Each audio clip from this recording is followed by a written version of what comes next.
Hi everybody, I'm Jack and this is Raw Tropical Living. Thanks for joining me today. It's a beautiful Monday morning and I'm glad to be alive. As I always say, if you don't like Mondays, then you're living wrong.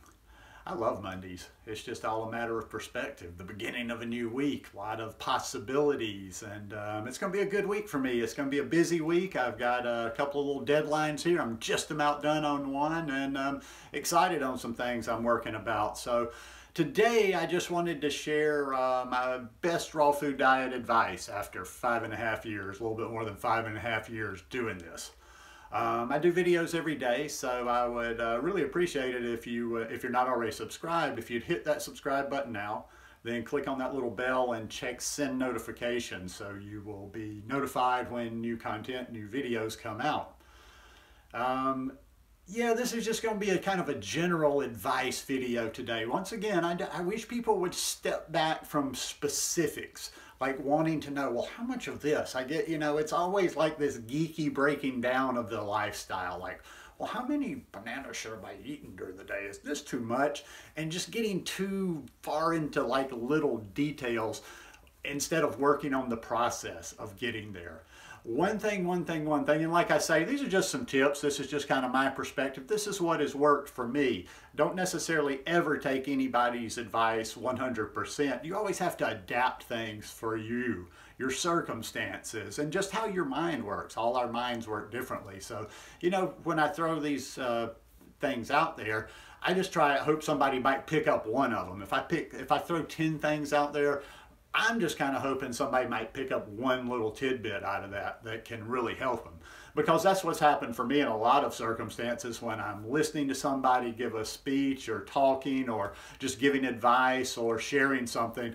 A lot of times I don't take, it's not like I'll take everything that they're saying or I use everything or utilize or resonate with it. But a lot of times I'll take that one little thing that's just like, all right, and that makes things work for me. The biggest thing I've talked about before on this that I truly believe is you've really got to feel this thing. It's not so much a cerebral thing of, okay, well, how much do I do of this? How much do I do of that? Let me read another book. Let me read another article. Let me ask another question. You have to feel this, because when we feel something working in our bodies from what we're doing, that really sets the lesson. That really teaches the lesson. And that's why one of my biggest advices is not to go any faster than you're ready for, but don't, use common sense. When I say that, that's not like to make an excuse to take forever getting to where you want to go, but you do want to move at a comfortable pace for you. And the reason I say that is I just don't like the back and forth. I think when people, get fat, come out of the starting gates really fast, and they're really strict with it or they're hardcore with it for a while, but then they can't sustain, they're not ready for that level yet, and then they fall backwards and they're going back and forth, and that crushes the morale. It kind of like, it demotivates people, so to speak. So I like moving forward all the time, getting a little bit cleaner all the time, because if you will truly do this lifestyle in a sense of, okay, I want to get my body as clean as it can be. I want to get my body as efficient as it can be. I don't want to feel okay. I don't want to feel, yeah, I feel pretty good. I want to feel the best that I can feel every day. And for me, it's just like, I'm sniffing my way along, I feel something, I move a little ways, I go with it, and I follow my intuition a lot, which is the second part of this, is really you have to listen to your body. Now let me explain that, because some people cringe when they hear stuff like that, and I do too. So let me explain this and be a little clearer about it. You develop the intuition, you develop that hearing that you can listen to your body and know when something is working for you. So I'm not just saying, you're starting on this lifestyle, you're new to this lifestyle, you don't know anything about it yet. No, that's when I think it is sort of dangerous or just not practical advice when people just tell you willy-nilly without explaining, well, follow your body. When you first come to this lifestyle, you don't really have any intuition yet, or most people don't. Now, you might have an inkling of that intuition. I know because of things just thinking back, like anytime in the past when I would get real healthy, eat a lot of fruits and vegetables, I would get a glimpse of what could be. When I first started this lifestyle, even though I wouldn't say that I was able to fully rely on just 100% listening to my body, I could still feel it. I was trying different things, and I would try one thing and be like, well, I just don't, I don't feel all that good. Everybody says you should do this or this is the way, but I just don't feel that great. Then I would do something, and just the way it made me feel overall throughout my body, a number of things, energy, digestion, whatever, I'm like, yes, I know I'm on the right track here. But in the beginning, just to make clear, there's a lot of learning. So in the beginning, and I've probably used this over and over before, in the beginning, it's a little more education, learning, seeking on your own, and applying that. And over time, the more you kind of educate yourself, you get more familiar with this, the more you experiment on yourself, that hones that intuition, and your body starts, okay, this works, this doesn't work, this whatever. Now, when I say educating too, I mean, get yourself some books, get yourself some solid sources. Don't necessarily get into groups or whatever where everybody's just throwing this and that and the other out there, and you've got 100 different ideas swirling around because you don't know what to choose from. You're new. I mean, think about if you've ever started anything, a hobby, a job, whatever, when you went to school. There's things you don't know in the beginning, so you don't even really know how to disseminate through that information. So read some of the just read some of the solid books, and then you can make up your own decisions. Read 80-10-10, read Becoming Vegan, Becoming Raw, read Preventing and Reversing Heart Disease, read about the fundamentals of a plant-based diet, read about the fundamentals of a raw vegan lifestyle, and start applying these, experimenting with them, and see what works for you. Another piece of advice I would give is all this stuff that makes everybody feel good, this kind of comfort backup plan. It's like a comfort thing. Stop with the cheat days. Stop with this, okay, well, I can let a little bit of this in. And without sounding like an extremist or a purist, I'm just going to tell you the results of what I feel. When I eat to feel my best, as opposed to eating just because, oh, well, I feel like eating this today, or I have a taste for this, it works out so much better.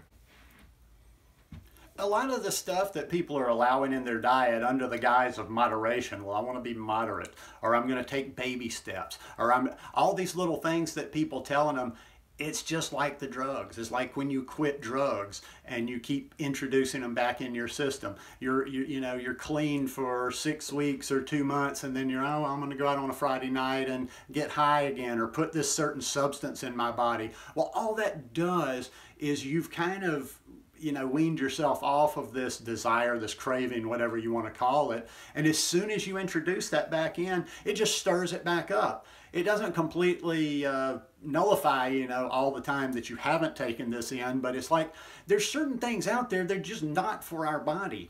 And even people I talk to that understand this, that we network with, in this raw vegan community, they still have that mentality of like, see me, and once again, not trying to be an extremist or a purist, just my journey.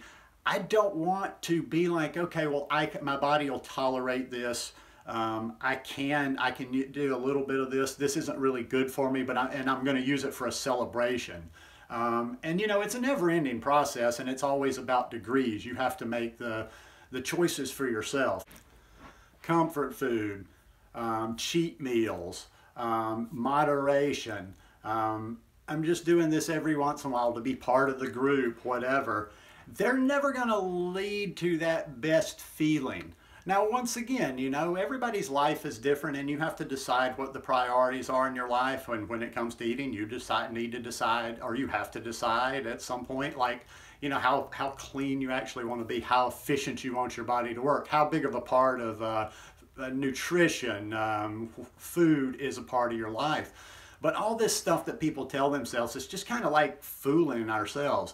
Comfort food, all these different things, it's just as long as we keep putting them into our system, we're going to keep wanting them. The longer, that's as basic as it gets. I just figured that out as I was saying it. The longer we keep putting certain things in our system that don't serve us, the longer we're going to want them. We're going to always want them. We're going to always crave them a little bit. We're always going to use them as that special occasion, that cheat food, that whatever. But the longer we get them out of our body, the cleaner our bodies get. Eventually, one day, you just notice that they've gone away. It's the same thing with cigarettes. It's the same thing with cigarettes. Now, I wasn't highly addicted to cigarettes. I don't think I even really was addicted to the nicotine. I was more addicted. I just enjoyed the habit. I liked the taste at the time, which now I just like almost gag. I liked the taste at the time. There were those certain times, cigarette with a coffee in the morning, cigarette after dinner at night while I'm standing out on the porch, just certain things. And even after I had quit for a month, 6 weeks, there was still this tiny little, ooh, couldn't I just have one? I've been 6 weeks, I can have one. And for a certain period of time, what I'm getting at is I was eliminating that from putting it into my body.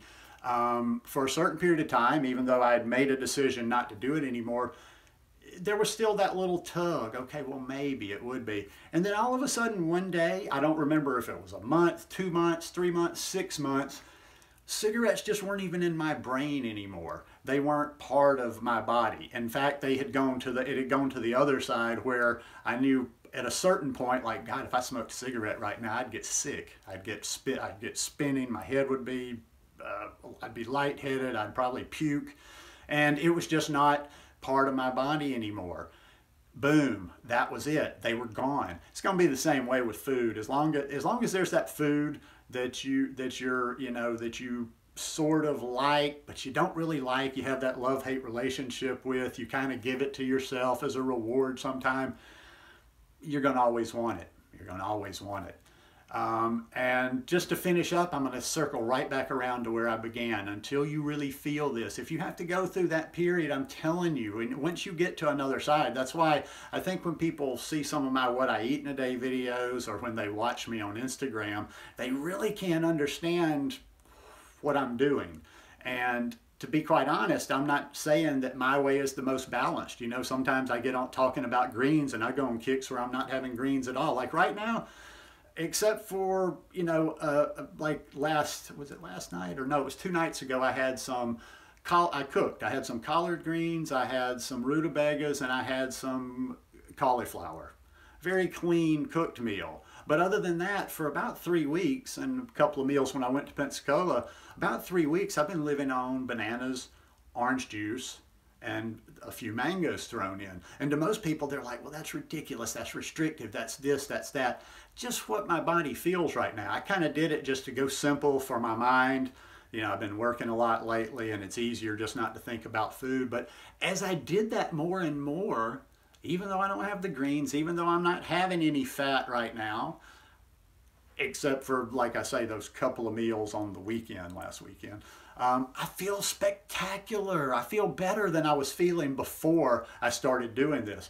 It won't last forever. You know, I've talked about on that. I go through phases, but develop that take this away from it. Start from the very beginning developing that relationship with your body. And you really have to listen to your body and you have to be real with yourself.